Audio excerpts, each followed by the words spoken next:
सभी छात्रों को एक बार फिर से YouTube चैनल NBCC पर स्वागत है। अभी आप सबको 12वीं के छात्रों को और बीकॉम पार्ट 2 के छात्रों के लिए अभी मैं कंपनी चैप्टर पढ़ा रहा हूँ। कंपनी चैप्टर में कई प्रैक्टिकल एस्पेक्ट हो चुके हैं, थियोरेटिकल एस्पेक्ट हुआ है और अभी हम लोग और थियोरेटिकल कंसेप्ट को पूरा क्लियर कर रहे हैं ताकि थियोरेटिकल कंसेप्ट से ऑब्जेक्टिव क्वेश्चन अधिक से अधिक आते हैं।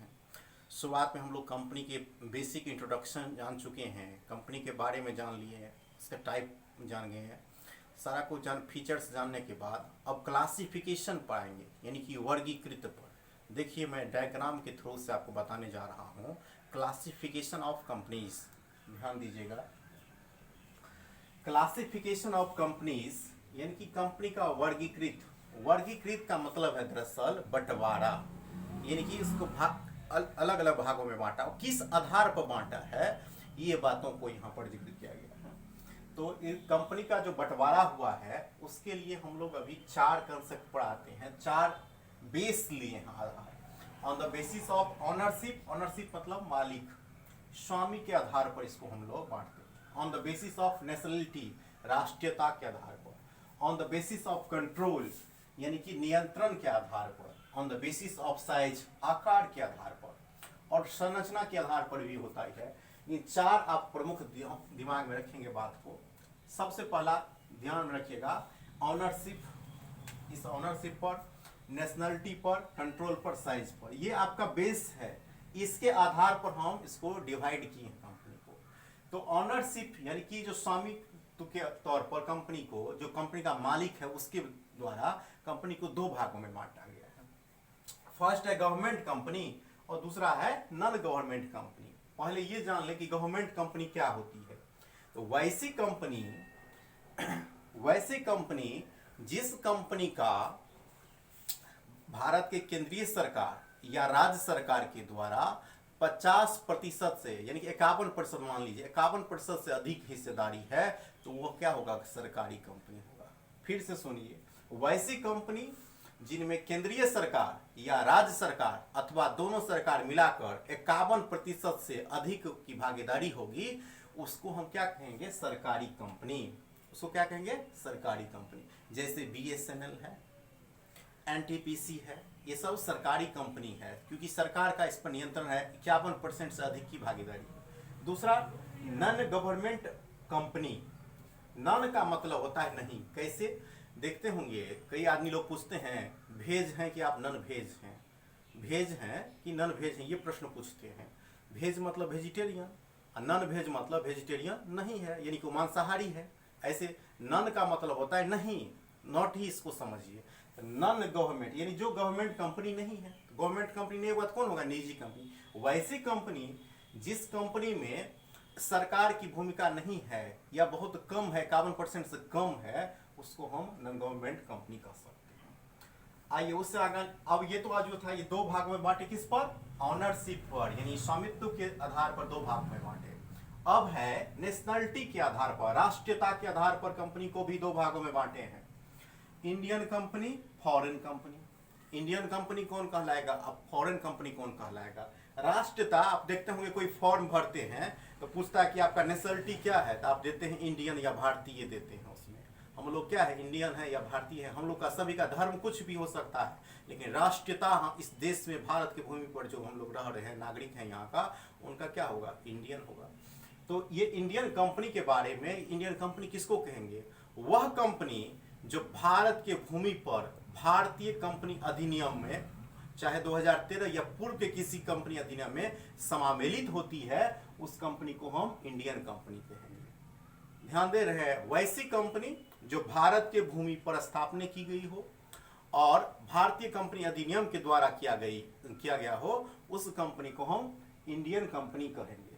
फॉरेन कंपनी क्या किसको कहेंगे, वह कंपनी जो भारत के कंपनी अधिनियम से समावेलित नहीं हुआ है, यानी कि भारत के भूमि पर उसका उद्गम नहीं हुआ है, कहीं और इसका जन्म हुआ है, परंतु भारत की भूमि पर, भारत के धरती पर जो व्यवसाय करती है उसको हम फॉरेन कंपनी कहेंगे।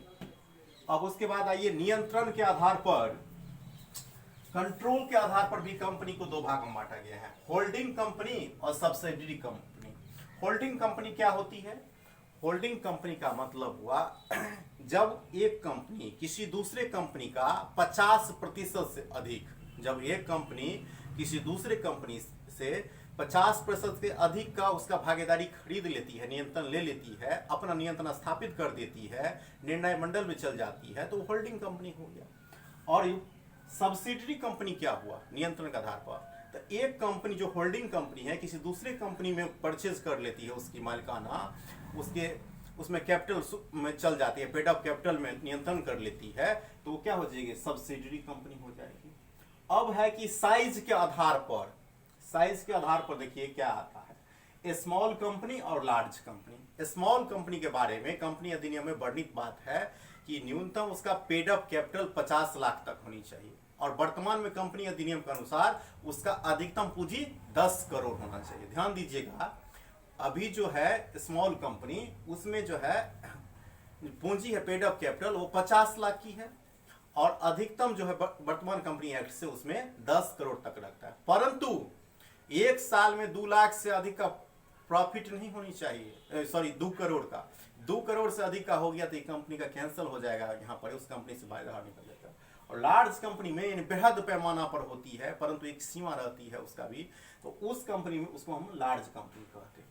अभी हम 4 जाने हैं क्लासिफिकेशन ऑफ कंपनी में, on the basis of company किस आधार पर रखे हैं, तो 4 ठो मेरा आधार है, बेस है।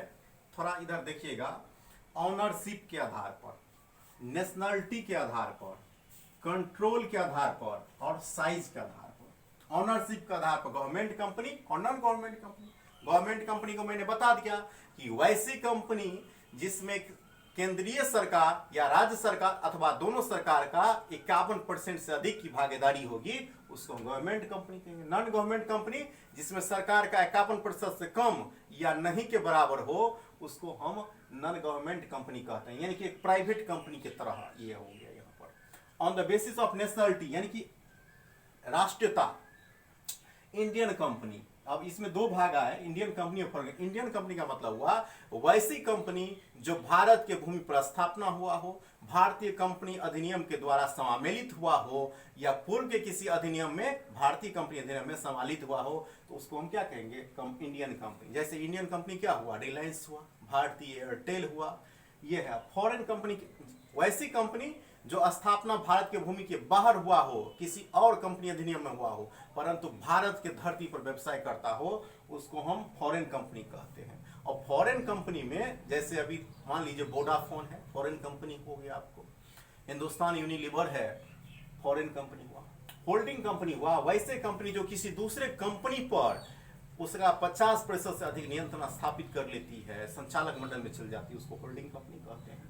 उसके बाद on the basis of size, small company, large company. Small company में पेड अप कैपिटल 50 लाख होगा, और वर्तमान कंपनी अधिनियम के अनुसार उसमें 10 करोड़ तक की अधिक पूंजी रह सकती है, परंतु गत वर्ष का जो प्रॉफिट या लॉस होगा 2 करोड़ से अधिक नहीं होगी। लार्ज कंपनी जिसका स्मॉल कंपनी नहीं है, बृहद पैमाना पर है, उसको हम लार्ज कंपनी कहते हैं। ये सब हो गया। अब है एक चीज और इसमें आता है, आपके सिलेबस में नहीं है, एडवांस नॉलेज के तौर पर मैं आपको दे देता हूं। एक और आधार है, संरचना के आधार पर, स्ट्रक्चर के आधार पर कंपनी का स्थापना होती है। जैसे एक होती है उसमें पंजीयन के आधार पर। तो वैसी कंपनी जो भारत की भूमि पर स्थापित हुआ हो, भारतीय कंपनी अधिनियम के द्वारा स्थापित हुआ हो, उसको हम पंजीकृत कंपनी कहते हैं। दूसरा है कि वैधानिक कंपनी। वैधानिक कंपनी क्या होता है?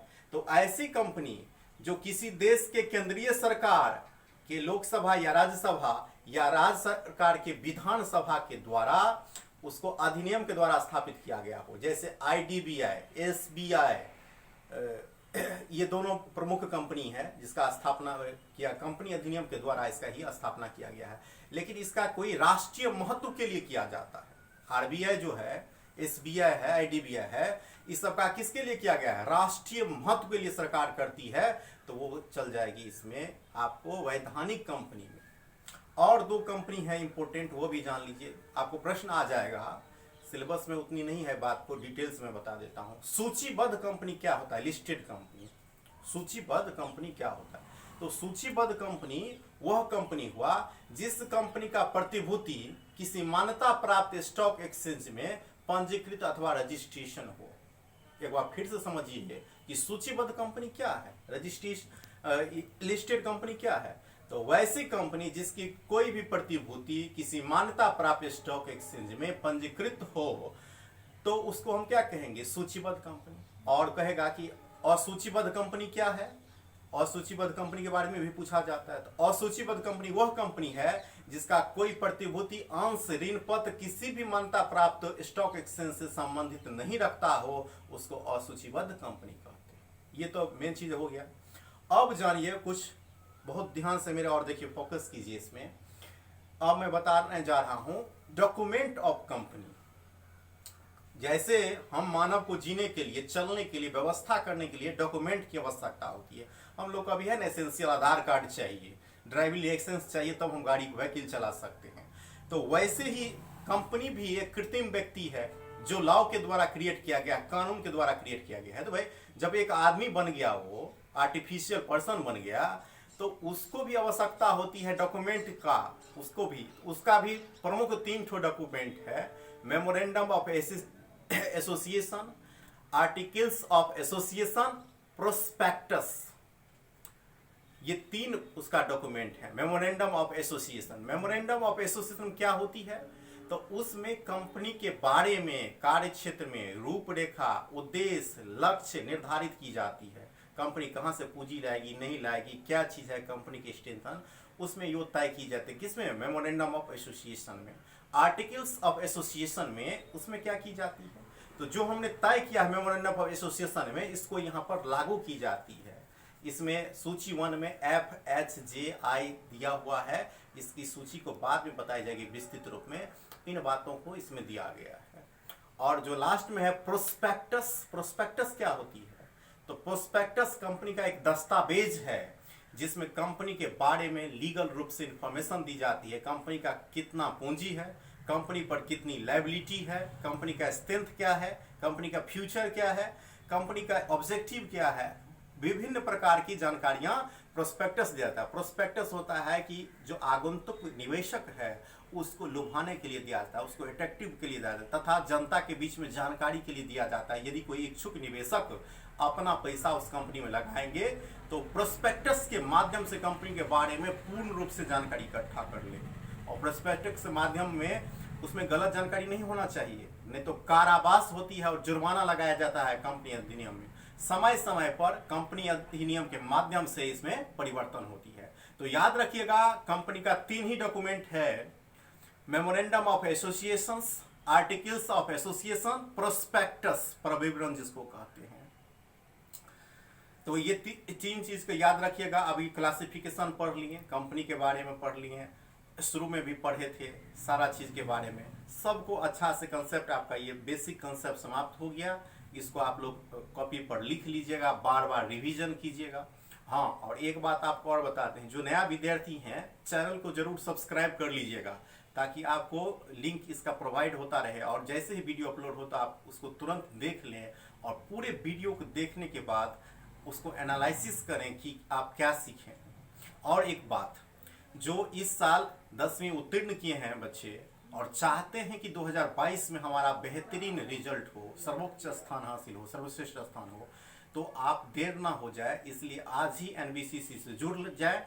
8 तारीख से ऑनलाइन माध्यम से तत्काल क्लास चलेगी। जैसे ही परिस्थिति समान होती है जुलाई में, तो हम लोग युद्ध स्तर पर पढ़ाई आरंभ करेंगे और बम्पर ऑफर के साथ इस बार रहेगा। तो नए छात्रों को हमारा शुभकामना है, आप जल्द से जल्द जुड़ जाएं। बहुत छात्र जुड़े भी हैं और भी जुड़ जाए ताकि हम आपको स्टेट टॉपर बनाने की दिशा में कदम बढ़ा दें। 8 तारीख से आरंभ होने जा रही है। सभी छात्रों को बहुत बहुत शुभकामनाएं, धन्यवाद।